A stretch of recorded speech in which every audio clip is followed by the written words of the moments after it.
Qur'an Allah alimpa Jibril aje nayo kwa mtume Muhammad sallallahu alaihi wasallam.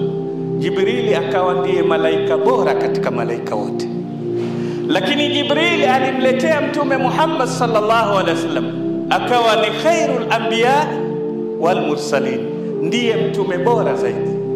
Qur'ani hii ikaletwa kwa ummatu Muhammad, ikawa kuntum khaira ummatin ukhrijat linnas.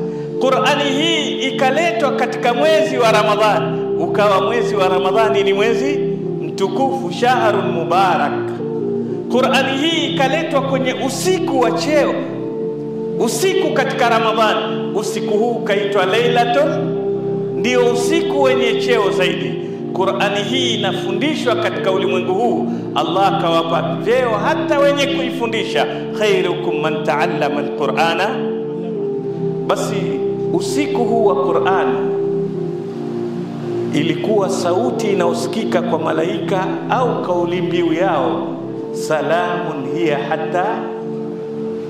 Ina maana kwamba bila ya amani hakuna mafanikio ya dunia wala ya akhira.